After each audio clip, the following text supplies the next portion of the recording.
In a recent interview, political editor Beth Rigby pressed Chancellor Rachel Reeves on one of the most pressing issues facing the country, whether Labour will keep its promise not to raise taxes. Rigby's questioning was sharp and heated, reflecting the frustration felt across the British public over Reeves's handling of the Treasury. We'll dive into this story in today's video, but before we get started, don't forget to like this video and subscribe. Right now, only 12% of viewers are subscribed, so join the community and help us grow.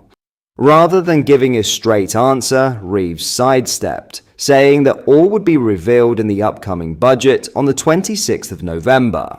Her evasiveness only fuels concern. When those in power refuse to answer clearly, it usually signals bad news, and this time it could affect working families, retirees, and households across the nation. Britain is already facing record living costs, high energy bills, and tax pressures that quietly squeeze citizens' paychecks. Ordinary people expect honesty and transparency, not vague reassurances or delays. The tone of Rigby's questioning mirrors exactly how the public feels: anxious, frustrated, and increasingly distrustful of a government that promised stability but leaves everyone guessing. As the budget approaches, the stakes are high. Will the government uphold its commitments and protect the public from further financial strain? Or will everyday Britons face the consequences of broken promises? One thing is clear: the entire nation is watching, and they expect accountability, clarity, and action from those in charge. Have a watch of this. Start with Beth Rigby from Sky News. Thank you. Chancellor, you made history in your last budget when you increased taxes by £40 billion in the biggest tax-raising budget in over a generation. You said at the time it was a once-in-a-parliament tax-raising budget, and you told me explicitly Labour would stick to our manifesto commitment not to increase taxes that working people pay. Today, do you still stand by both those promises? And if you can't, or if you won't, aren't you making a mockery of the voters that put their trust in you at the general election? Thank you. Thank you very much, Beth. I will set out the individual policies at the budget on the 26th of November. That's not what today is about. Today is about setting the context for that budget. And your viewers can see the challenges that we face, but the challenges that are on a global nature.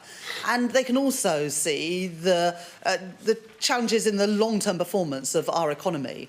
And the Office of Budget Responsibility will set all that out. They've done the review of the supply side of the economy. That looks at the past, but they use the past to predict the future.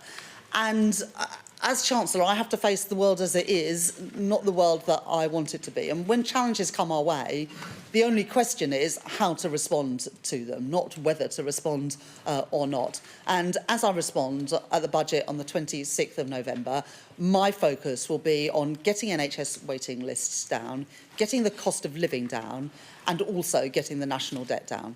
The public is frustrated, and for good reason. When the Chancellor avoids giving straight answers about taxes, it isn't just political theatre. It affects the everyday lives of people across Britain. Families, workers, and pensioners are all watching, and they deserve honesty and clarity. The upcoming budget will reveal the truth, but the question remains: will the government protect the public from further financial strain, or leave citizens bearing the consequences of broken promises?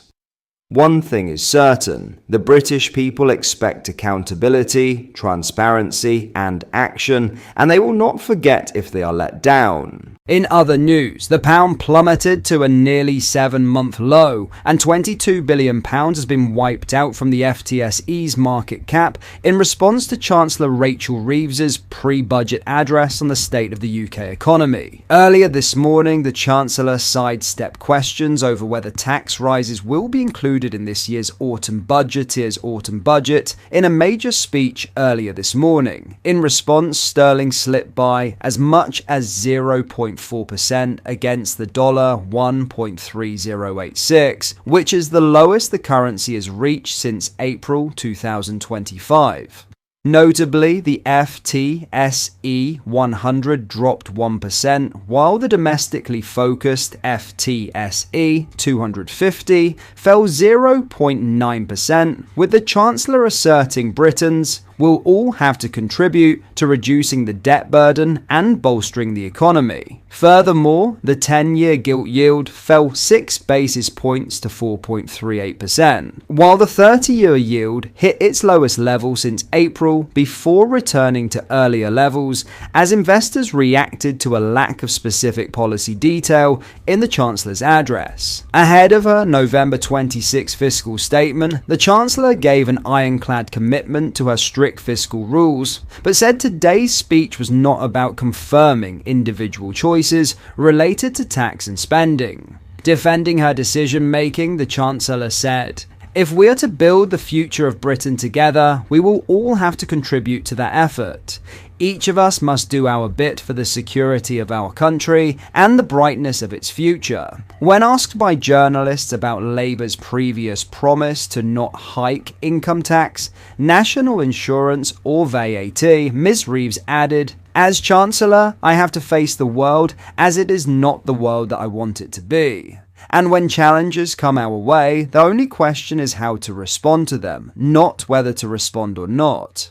And as I respond at the budget on the 26th of November, my focus will be on getting NHS waiting lists down, getting the cost of living down, and also getting the national debt down." Before taking questions from the press, the Chancellor characterised her upcoming fiscal statement as being led by this government style of fairness and opportunity and focused entirely on the priorities of the British people. She added, "Protecting our NHS, reducing our national debt, and improving the cost of living. There has been a lot of speculation about the choices that I will make. I understand that. These are important choices that will shape the future of our country for years to come. I want people to understand the circumstances we are facing, the principles guiding my choices, and why I believe they will be the right choices." Despite today's intervention, analysts have accused the Chancellor of learning nothing from last year's budget, which came under fire over Ms. Reeves' decision to raise national insurance contributions on employers. Samuel Fuller, the director at Financial Markets Online, shared,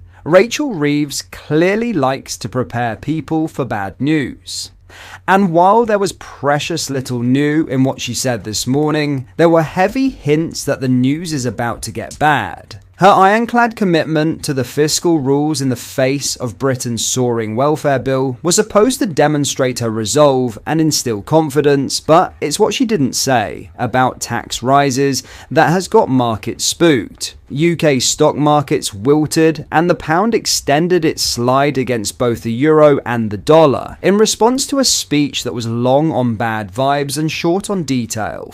In the run-up to last year's budget, the Chancellor spent weeks dropping hints that it would hurt. If her plan was to get the bad news out early and then surprise the country into a well, that wasn't so bad relief rally, it failed. Now she is hinting darkly again while the government tries to find a form of words that will allow it to claim that an increase in personal taxes isn't in fact a breach of its manifesto pledge to not increase personal taxes. What are your thoughts on what we discussed in today's video? Let me know down in the comment section below.